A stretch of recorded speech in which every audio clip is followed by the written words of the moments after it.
Hitler politics के पीछे क्या है। हमारे साथ दो खास मेहमान हैं, सुधांशु त्रिवेदी जी और अभय दुबे जी। अभय दुबे जी, आप सुन रहे थे पूर्व कानून मंत्री कह रहे थे आप लोग भागते हैं, लेकिन अभी मैदान में इसलिए उतरे हैं क्योंकि आपको डर सता रहा है कि जल्दी ईडी किसी तरह का कोई बड़ा एक्शन ले लेगी और इसीलिए महंगाई बहाना है। हाँ रूबिका जी नमस्कार। देखिए, ईडी तो बहाना है, भारतीय जनता पार्टी की सत्ता को अपनी नाकामियां छुपाना है।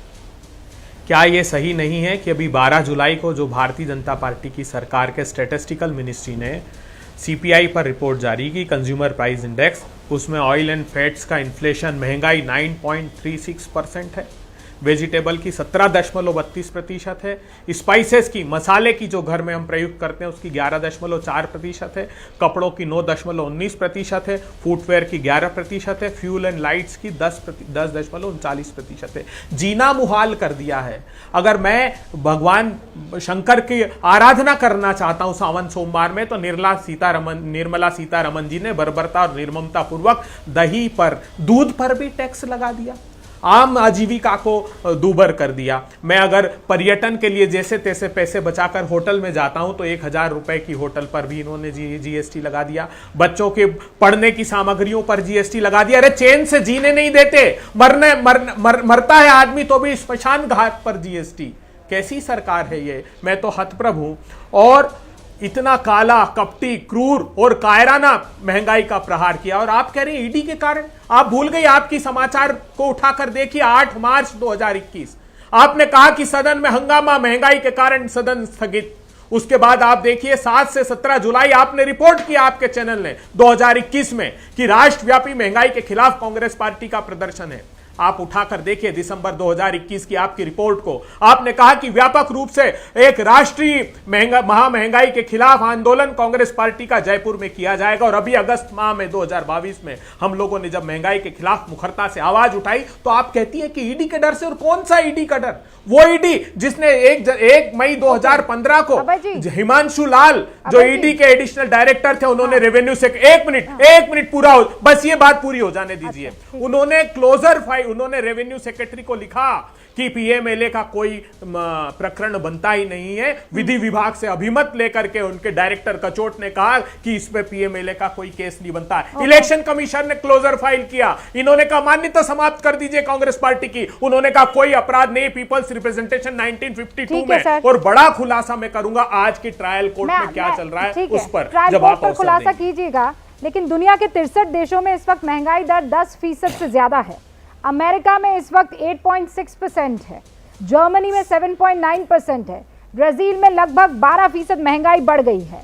और ये आप भी जानते हैं, मैं भी जानती हूँ और दुनिया जानती है। लेकिन उसके बावजूद मैं कहूंगी कि आपको महंगाई के लिए सड़कों पर उतरना चाहिए, ये जरूरी भी है। भाई जब तक महंगाई काबू में नहीं होगी तब तक आप चैन से नहीं रह सकते हैं। लेकिन ये आज की तारीख में जो आपको याद आ रहा है, इस पर थोड़ा शक होता है। सुधांशु जी जवाब दीजिए। और आखिर में भी जो वो बातें कह रहे हैं कि इस पूरे के पूरे मामले में पीएमएलए वाला कोई मसला बनता ही नहीं है, आप जबरदस्ती धमकाने और डराने के लिए ईडी का उपयोग कर रहे हैं। देखिए, महंगाई और ईडी का विषय दोनों पे जवाब देते हैं।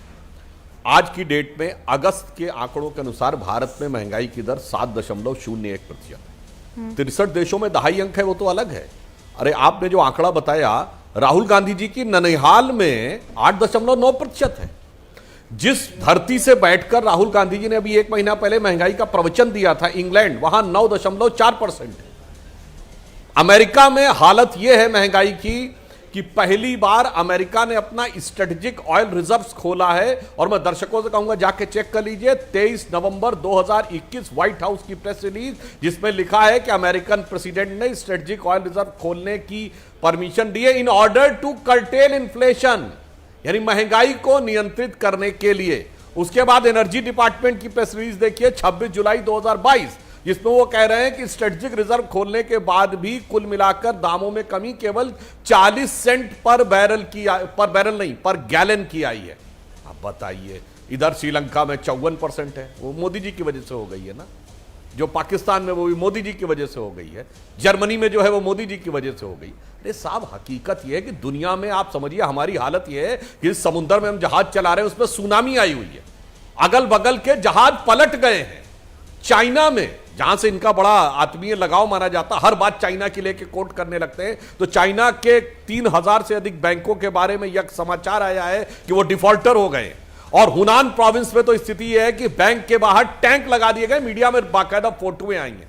मगर वो सब कुछ नहीं है साहब, अगल बगल के जहाज पलट गए तो क्या हुआ? हमारे जहाज का कैप्टन चाहे कितना बेहतर चला रहा हो, वो हिचकोले क्यों लग रहे हैं? तो हमें तो कैप्टन को दोष देना है। इसलिए मैं, चलिए वो तो बाहर का हुआ, आप देश के अंदर आइए। 7.01% तो राष्ट्रीय महंगाई की दर है, और जिन राज्यों की महंगाई की दर राष्ट्रीय औसत से ज्यादा है उसमें तेलंगाना 9.45%, आंध्र प्रदेश 8.5%, पश्चिम बंगाल 8.27%, राजस्थान 7.4%। अब बताइए साहब, यहां भी महंगाई आपकी ज्यादा, उसके बावजूद, जबकि फैक्ट यह है कि गैर भाजपा शासित राज्यों ने पेट्रोलियम में कोई छूट नहीं दी है। केंद्र सरकार ने 6 महीने में 2 बार पेट्रोलियम में टैक्स की छूट दी है, और भाजपा शासित राज्यों ने भी दी है। उसके बावजूद फिर आइए आप साहब, एक बात और मैं फंडामेंटल कर दूं, देखिए आंकड़ों पर तो बात चलती रहेगी, और मैं दर्शकों से कहूंगा बेहतर है कि जो जो बातें हम बोलें या दुबे जी बोलें, दोनों जाके चेक कर ले। आज के जमाने में फैक्ट को चेक करना, खासकर आंकड़ों से रिलेटेड, कोई बहुत मुश्किल बात, मैं रोक रही हूं आपको इसलिए, मगर मैं सैद्धांतिक बात, मैं एक सेकंड मैं आपको माफी के साथ आप दोनों को रोक रही हूं, इसलिए क्योंकि ये बहुत खूबसूरती से आपने आप दोनों ने अपना पहला सेगमेंट जो है वो पार कर लिया है कि महंगाई पर चर्चा हो गई है। इस पर और बहस हो सकती है, लेकिन आज तो मुद्दा लोकतंत्र पर मजाक का भी आया। आज मुद्दा कांग्रेस ने ये कहा कि हिटलर जो है वो भी चुनाव जीता करता था। ये हैं शर्मा जी, जो रात का खाना और देश दुनिया की सुर्खियां दोनों लेते हैं सुमित अवस्थी के साथ। अब ये हैं इनके पड़ोसी बनर्जी साहब। मिष्टी दोई खाते खाते पूरा बंगाल जान लेते हैं सुमन दे के साथ। इनकी तरह आप भी देखें अपने फेवरेट न्यूज एंकर को एक ही ऐप पर, और डाउनलोड कीजिए एबीपी लाइव ऐप अपने स्मार्ट टीवी पर।